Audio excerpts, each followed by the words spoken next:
ആരുടെ മുന്നിലാണ്? ഭീഷ്മാചാര്യരുടെയും. എന്നിട്ട് പറയുന്നു, അർജുന ഒന്ന് നല്ലവണ്ണം നോക്കൂന്ന്, നീ ആരോടൊക്കെയാണ് യുദ്ധം ചെയ്യാൻ പോകുന്നത് എന്ന്.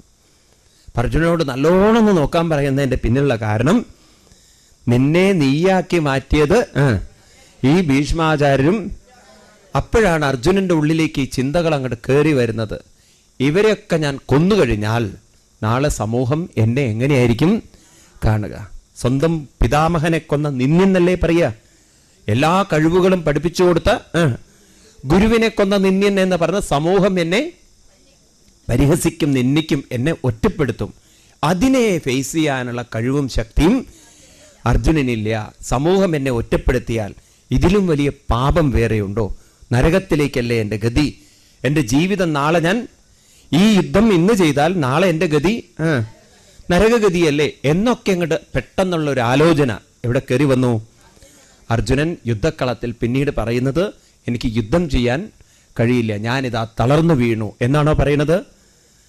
ആണോ അല്ലയോ? ഞാനിതാ എൻ്റെ അമ്പും വില്ലും താഴെ വയ്ക്കുന്നു. ആ സമയത്ത് ഭഗവാൻ ശ്രീകൃഷ്ണൻ അർജുനനോട് പറയുന്നത്, നിന്നെ തളർത്തിയത് ഭീഷ്മാചാര്യരും ദ്രോണാചാര്യരും ദുര്യോധനും ആരുമല്ല. നിന്നെ തളർത്തുന്നത് 2-ാം അധ്യായത്തിലെ 3-ാമത്തെ ശ്ലോകം എടുത്തു നോക്കൂ. ക്ലൈബ്യം മാസ്മകമപാർത്ഥ നൈതത്വയ്യുപപദ്യതേ ക്ഷുദ്രം ഹൃദയദൗർബല്യം ത്യക്തോത്തിഷ്ഠ പരന്തവ. ഹേ അർജുന, അങ്ങേ തളർത്തുന്നത് ഹൃദയ ദൗർബല്യം. അങ്ങനെ ഒരു വാക്കുണ്ടോ? എന്താ ഹൃദയ ദൗർബല്യം എന്ന് പറഞ്ഞാൽ? ഹാർട്ട് വീക്ക് നല്ല അർത്ഥം. ഇവിടെ ഹൃദയം എന്ന് പറഞ്ഞാൽ മനസ്സ് എന്നർത്ഥം. അതിൻ്റെ ദൗർബല്യം എന്ന് പറഞ്ഞാൽ വീക്ക്നെസ് ആണ്. അതായത് ദുർബല മനസ്സാണ് അർജുന നിന്നെ തളർത്തിയത്. മനസ്സിലാവുണ്ടോ നിനക്ക്? ഇപ്പൊ നമ്മളെ തളർത്തുന്നത് പരിതസ്ഥിതിയല്ല, നമ്മളെ തളർത്തുന്നത് ഇപ്പൊ ജീവിതത്തിന്റെ നിലവാരം എങ്ങനെയാവണം എന്ന് നിശ്ചയിക്കുന്നത് പരിതസ്ഥിതിയല്ല, നമ്മുടെ ഓരോരുത്തരുടെയും മനസ്സാണ്. ഇതാണ് ഭാരതീയ സംസ്കാരത്തിന്റെ ഏറ്റവും പ്രധാനമായ കാര്യം. അതായത് നമ്മുടെ ഋഷീശ്വരന്മാര് നോക്കിയത്, ജീവിതത്തിന്റെ നിലവാരം ഉയർത്താൻ നോക്കിയത്, നമുക്ക് അനുകൂലമായ സാഹചര്യങ്ങൾ ഉണ്ടാക്കി തന്നുകൊണ്ടല്ല, ഏത് സാഹചര്യത്തോടും എങ്ങനെയാണ് നമ്മൾ പെരുമാറേണ്ടത് എന്ന് കാണിച്ചു തരുന്ന ഒരു സംസ്കാരത്തെയാണ്. ഒന്നുകൂടി ഞാൻ വ്യക്തമാക്കാം. അതായത് പോസിറ്റീവായിട്ടുള്ള നമ്മളെ സംബന്ധിച്ച് ഒരു നമ്മൾ എക്സ്പെക്ട് ചെയ്യുന്ന എൻവയറമെന്റ് ഉണ്ടാക്കി തന്നിട്ടല്ല നമ്മുടെ ജീവിതത്തെ ഉയർത്തിയത്. എങ്ങനെയുള്ള എൻവയറമെന്റ് ആയാലും ശരി, അതിനോട് എങ്ങനെയാണ് നമ്മൾ പ്രതികരിക്കേണ്ടത്, റിയാക്ട് ചെയ്യേണ്ടത്, റെസ്പോണ്ട് ചെയ്യേണ്ടത് എന്ന് കാണിച്ചു തന്ന ഒരു സംസ്കാരമാണ് ഭാരതീയ സംസ്കാരം. എക്സ്റ്റേണൽ ആയിട്ടല്ല അത് പ്രാധാന്യം കൊടുത്തത്, ഇന്റേണൽ ആയിട്ടാണ് പ്രാധാന്യം കൊടുത്തത്. മനസ്സിലാവുണ്ടോ നിങ്ങൾക്ക്? അപ്പം മനസ്സിന്റെ മനോഭാവം മാറുന്നതിനനുസരിച്ച് നമ്മുടെ ജീവിതത്തിലും മാറ്റങ്ങളുണ്ടാവും. ഇനി നമുക്ക് മുണ്ടകോപനിഷത്ത് എന്നൊരു ഉപനിഷത്തുണ്ട്. അതിൽ 2 മന്ത്രങ്ങളുണ്ട്. അതെടുത്ത് നോക്കാം. അത് നിങ്ങൾക്ക് കാണാൻ സാധിക്കും 14-ാം അധ്യായത്തിൽ, ഏകാദശ സ്കന്ധം ഭാഗവതത്തിൽ. ഈ ശ്ലോകം അങ്ങനെ തന്നെ ശ്രീകൃഷ്ണ ഭഗവാൻ അവിടെ കോപ്പി അടിച്ച് പറയുന്നുണ്ട്. 11-ാമത്തെ അധ്യായത്തിൽ 6ഉം 7ഉം ശ്ലോകം. സുവർണവേദോ സദൃശോ സഖായോ യദച്ഛയേദോ കദനീഡോച്ച വൃക്ഷേ ഏകസ്തയോഗാദതി വിപ്പലന്നം അന്യോ നിരന്നോ വിബലേന ഭൂയൽ ആത്മാനമന്യം സ വേദവിദ്വാൻ അവിപ്പലാദോ നതു വിപ്പലാദ യോ അവിദ്യയായുക്സതു നിത്യബദ്ധോ വിദ്യാമയോ യസ്സതു നിത്യമുക്ത. ഇതാണ് ഈ ശ്ലോകം. ഇത് മുണ്ടകോപനിഷത്തിൽ വരുന്നൊരു മന്ത്രമാണ്. വളരെ മനോഹരമായിട്ടുള്ളൊരു മന്ത്രമുണ്ട് അവിടെ പറയുന്നു വളരെ രസകരമായിട്ട്. എന്താണ്, എങ്ങനെയാണ് ഈ കഥ പറയുന്നത്? അപ്പം ഇവിടെ മുണ്ടകോപനിഷത്തിൽ 3-ാമത്തെ അധ്യായത്തിലാണ് ഈ ശ്ലോകം വരുന്നത്. ഇതങ്ങനെ തന്നെ ഭഗവാൻ വേദവ്യാസ മഹർഷി വേറെ രീതിയിൽ അവതരിപ്പിച്ചിരിക്കുകയാണ്. മുണ്ടകോപനിഷത്ത് എന്നൊരു ഉപനിഷത്ത്. അതിൽ പറയും, ദ്വാ സുവർണാ സയുജാ സഖായ സമാനം വൃക്ഷേ പരിഷസ്സജാധേ തയോരന്യ പിപ്പലം സാധുവത്തി അനസ്നന്യോ അഭിജാഗശീതി. പറയാണ്, വളരെ രസകരമാണ്.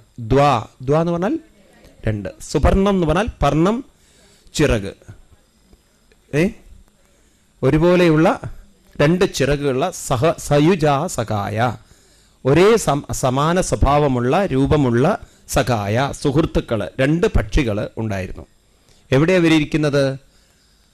സമാനം വൃക്ഷം. എവിടെ ഇരിക്കുന്നത്? ഒരേ വൃക്ഷത്തിലാണ്. പക്ഷെ ഒരാൾ മുകളിലെ കൊമ്പിലിരിക്കുന്നു, ഒരാള് താഴെ. പരിഷസ്സജാതേ, അങ്ങോട്ടും ഇങ്ങോട്ടും കാണാതെ അവരിയ്ക്കുന്നുണ്ട്. രണ്ടുപേർക്കും കാണുന്നില്ല അവര്. തയോരന്യ, തയോഹോ അവരിൽ രണ്ടുപേരിൽ അന്യ പിപ്പലം സ്വാദുവത്തി, ആ പിപ്പല വൃക്ഷത്തിലെ ഫലങ്ങൾ കഴിച്ചിട്ട് അത് കഴിച്ചിട്ട് അനശ്നൻ അന്യോ അഭിജാഗശീതി. അനശ്നൻ, രണ്ടാമത്തെ ആള് അനശ്നനാണ്. അനശ്നൻ എന്ന് പറഞ്ഞാൽ ഒന്നും കഴിക്കാതിരിക്കുന്നു. അഭിജാഗശീതി, അങ്ങനെ സ്വസ്ഥമായിട്ടിരിക്കുന്നു. അപ്പോൾ ഒരാള് അതിലെ പഴങ്ങൾ കൊത്തിയിട്ട് സുഖവും സന്തോഷമൊക്കെ അനുഭവിക്കുന്നുണ്ട്, മറ്റാള് ഒന്നും ചെയ്യുന്നില്ല.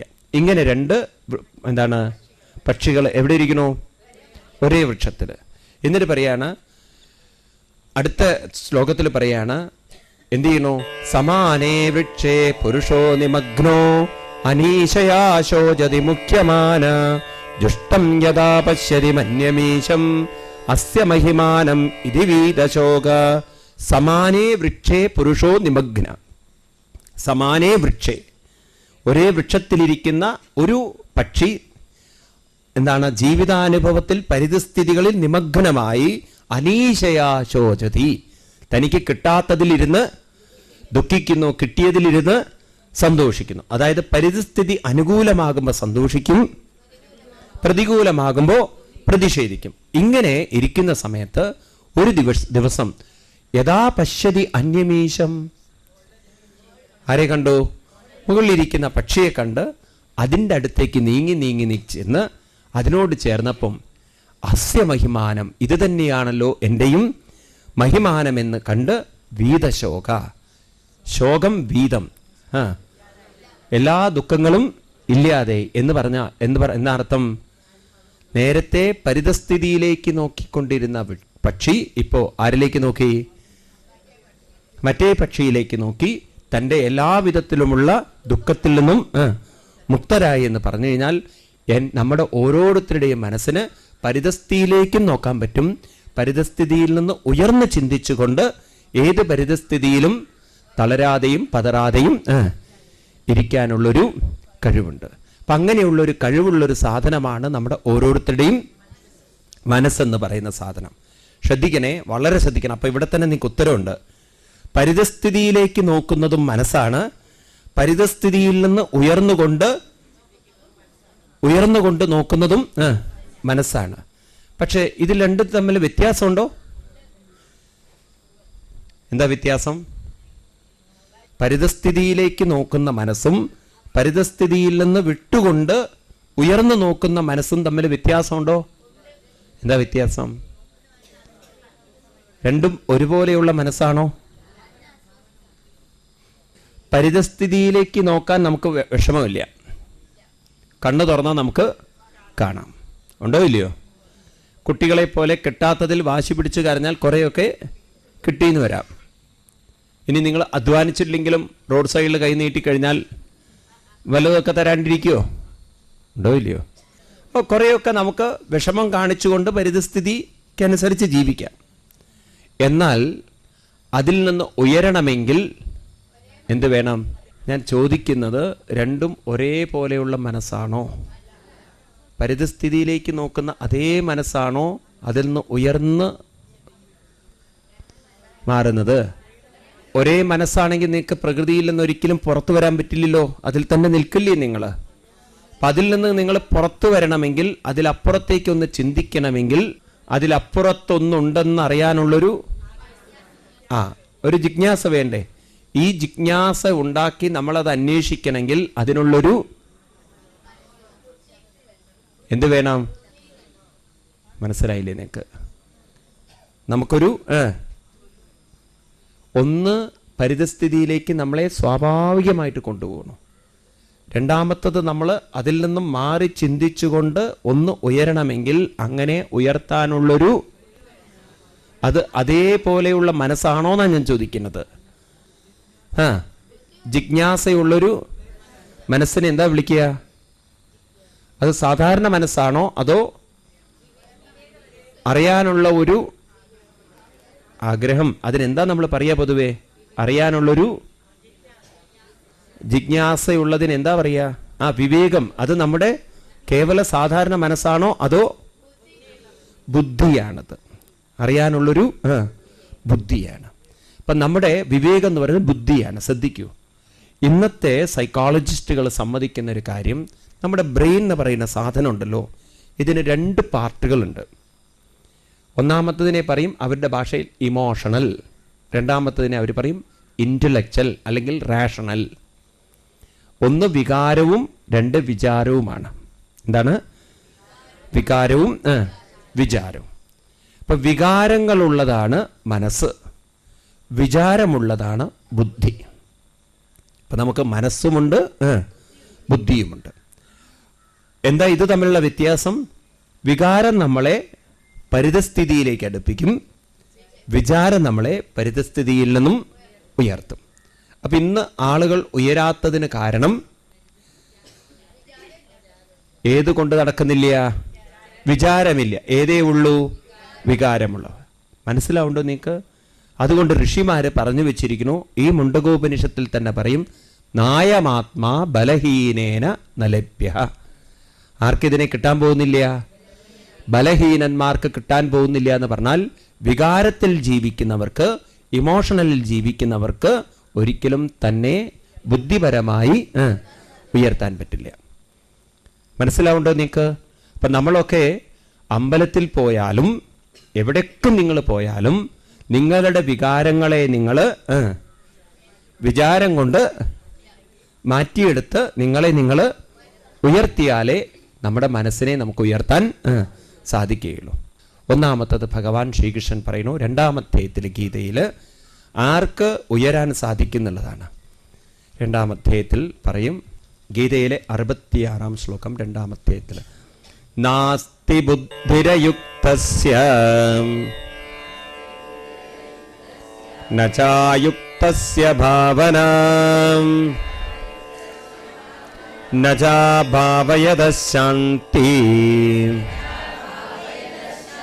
അശാന്തസ്യ കുതസുഖം.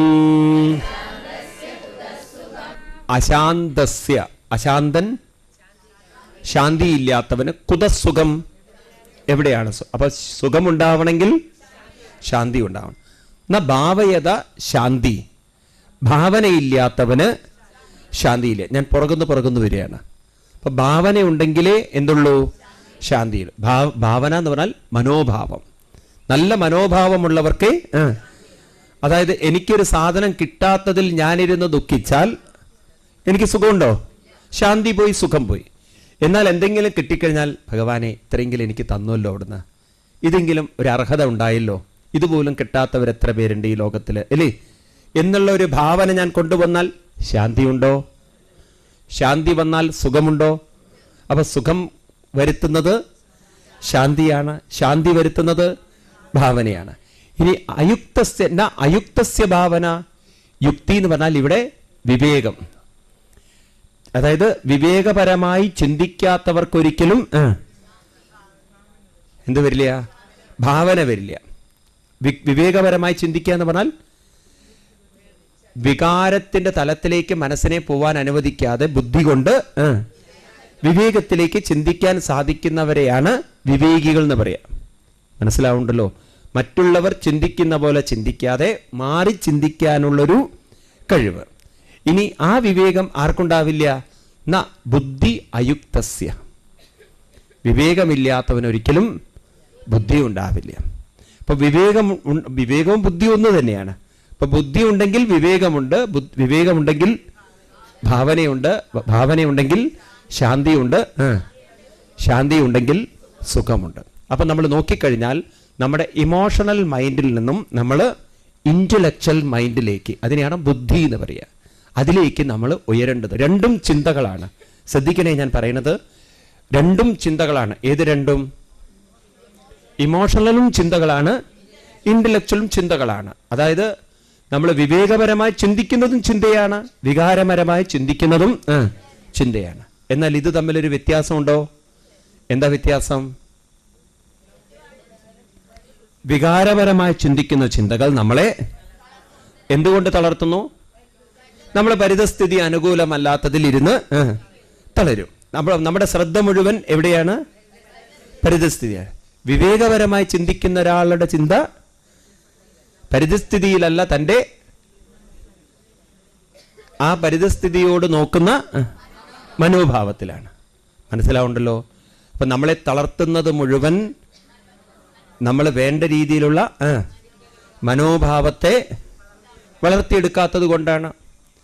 പരിതസ്ഥിതിയിലേക്ക് ശ്രദ്ധ വെച്ചവൻ വികാരത്തിൽ ജീവിക്കുന്നവനും പരിതസ്ഥിതിയോട് എങ്ങനെയാണ് പെരുമാറേണ്ടതെന്ന് മനോഭാവത്തിൽ ശ്രദ്ധ വയ്ക്കുന്നവൻ വിവേകിയുമാണ്. ഇതിന് രണ്ടിനുമുള്ള കഴിവ് മനുഷ്യർക്ക് തന്നിട്ടുണ്ടോ?